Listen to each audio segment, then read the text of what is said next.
Assalamualaikum warahmatullahi wabarakatuh. Pada kali ini saya akan membahas tentang materi kelas 8, yaitu tentang koordinat kartesius bagian yang pertama. Setelah menyaksikan video ini, kamu diharapkan dapat menentukan posisi titik terhadap sumbu X dan sumbu Y, menentukan posisi titik terhadap kuadran, menentukan posisi titik terhadap titik asal 0,0, dan yang terakhir menentukan posisi titik terhadap titik tertentu, yaitu A, B.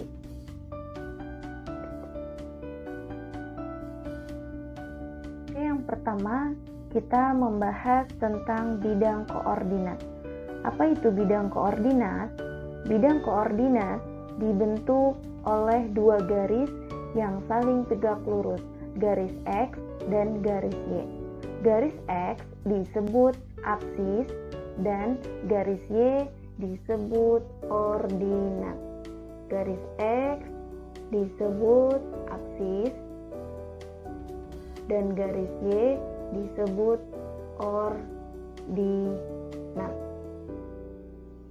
Bidang koordinat kartesius digunakan untuk menentukan letak sebuah titik yang dinyatakan dalam pasangan bilangan X, Y. Misalkan ada titik 3,5. Berarti nilai 3 berada di sumbu X dan nilai 5 berada di sumbu Y. Letaknya di mana? Kita lihat. Sumbu X itu mempunyai nilai 3, yaitu yang ini ya, nilai 3. Kita buat garis dari atas ke bawah. Kemudian nilai 5 terdapat di sumbu Y. Nilai 5 yang terdapat di sumbu Y yaitu yang ini. Kita buat garis.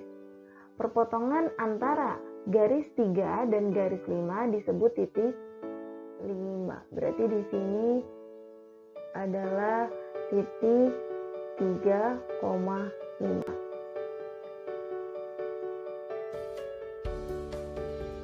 Pembahasan selanjutnya adalah menentukan posisi titik terhadap sumbu X dan sumbu Y. Sekarang yang pertama. Di sini ada bidang koordinat dan ada titik-titik dari titik koordinat tersebut, yaitu titik C 3,6, titik B min 4,5, titik D min 4,6, dan titik A 2,3. Sekarang kita lihat di sini. Titik C 3,6. Lihat di sini kita buat garis dari 3 ke 6 ya. Ini pas ya garisnya 3,6. Kemudian titik B adalah min 4,5, titik D adalah min 4, min 6, dan titik A adalah 2,3. Jadi yang kita letakkan lebih dahulu adalah angka yang terdapat di sumbu X. Nih, yang terdapat di sumbu X, angka ini yang pertama angka 3 terlebih dahulu. Kemudian yang keempat, yang kedua angka min 4, yang ketiga angka min 4 juga yang kita letakkan terlebih dahulu, dan yang keempat angka 2 yang kita letakkan terlebih dahulu. Nah, sekarang menentukan posisinya. Titik C berjarak, sekarang lihat di sini. Di sini ada titik C. Titik C berjarak titik-titik satuan ke kanan dari sumbu Y.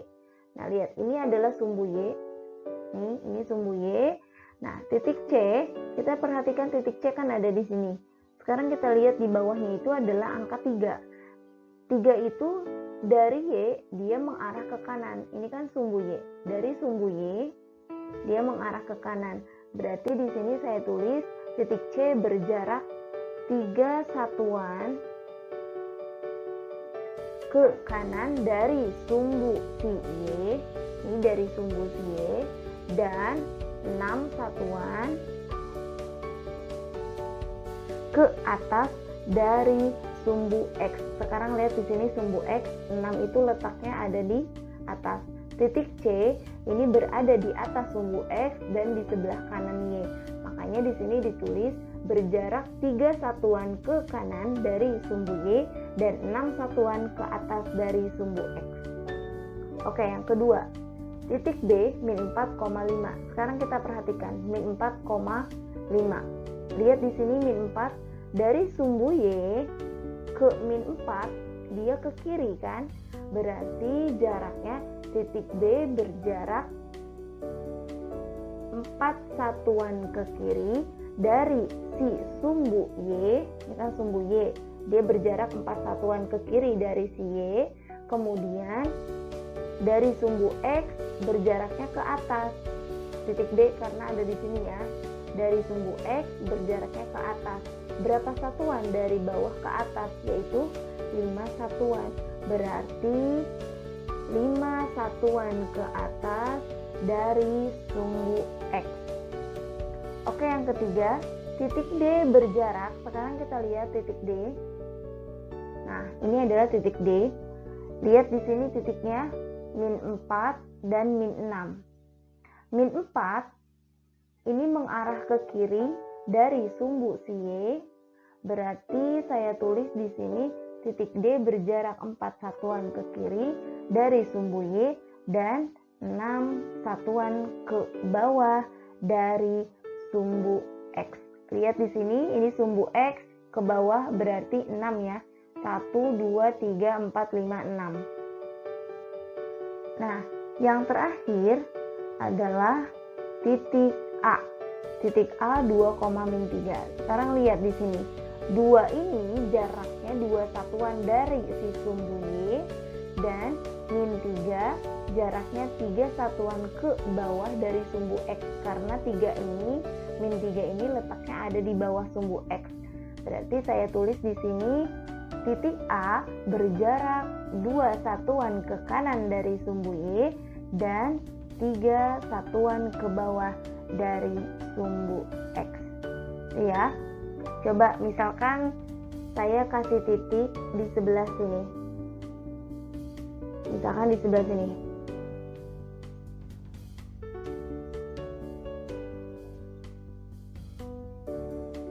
Sebelah sini ya.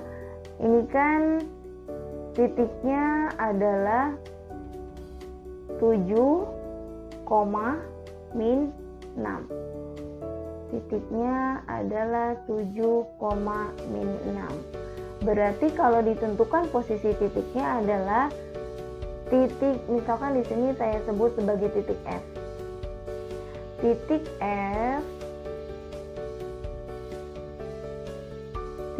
F berjarak 7 satuan ke kanan dari sumbu Y dan 6 satuan ke bawah dari sumbu X. Ya. Sekarang lanjut kita ke pembahasan yang lainnya.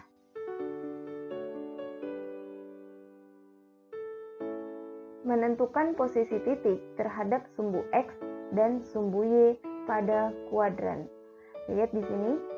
Nah, ternyata bidang koordinat kartesius itu terdapat 4 kuadran. Kuadran yang pertama letaknya dari sini sampai sini ya, daerahnya ini.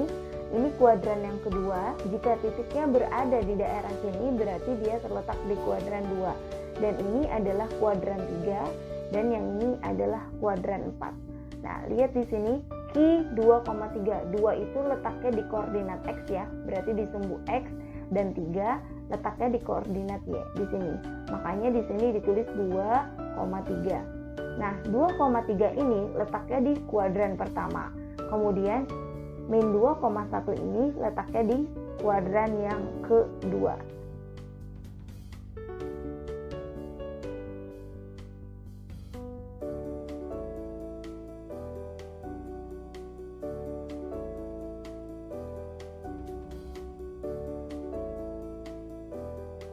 Nah, di sini ada contoh, perhatikan gambar aliran sungai berikut. Nah, ini ada bidang koordinat, jadi aliran sungainya itu mengalir sehingga dia membentuk suatu titik di bidang koordinat.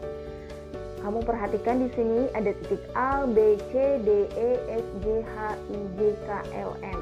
Nah, sekarang pertanyaannya, sebutkanlah 5 titik yang melewati aliran sungai tersebut. Ini masih gampang ya.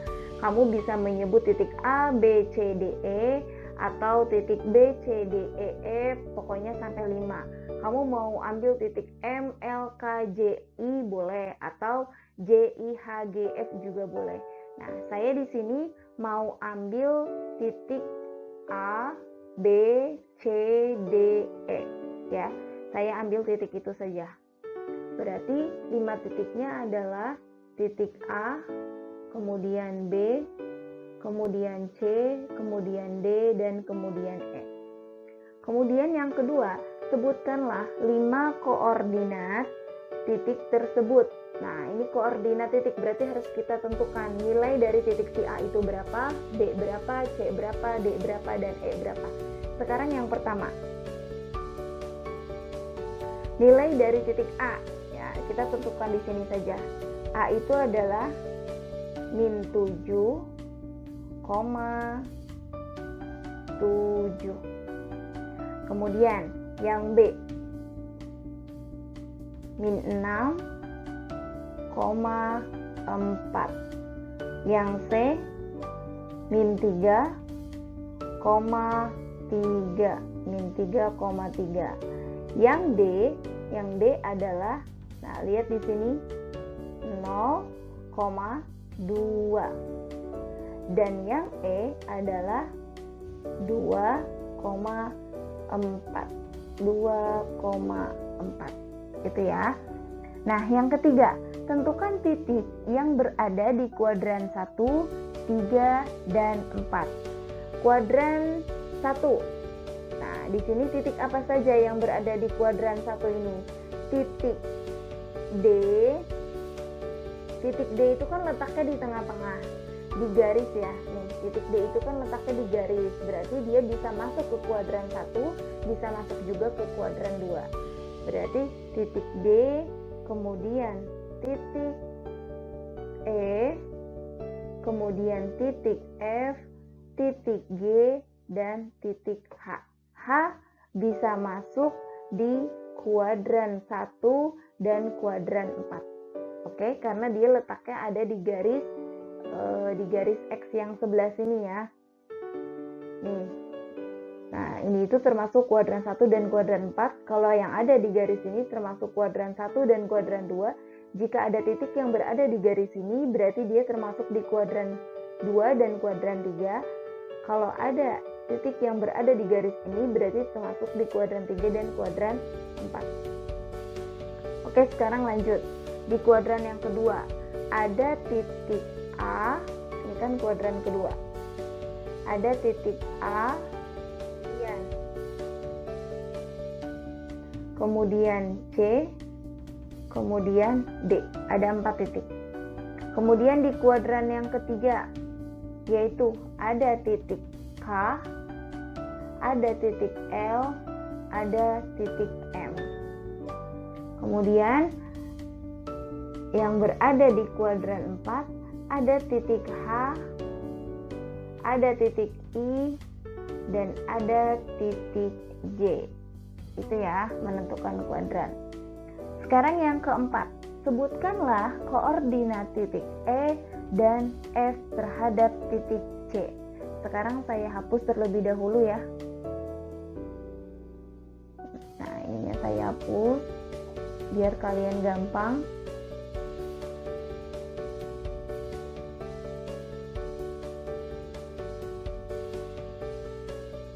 Nah, sekarang lihat di sini.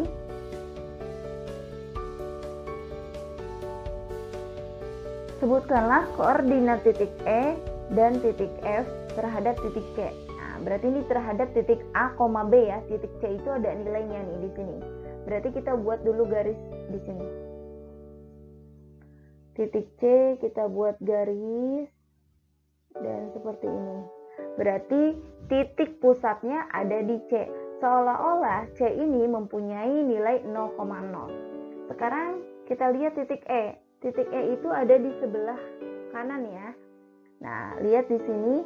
Ini titik E. Titik E terhadap garis X dan garis Y.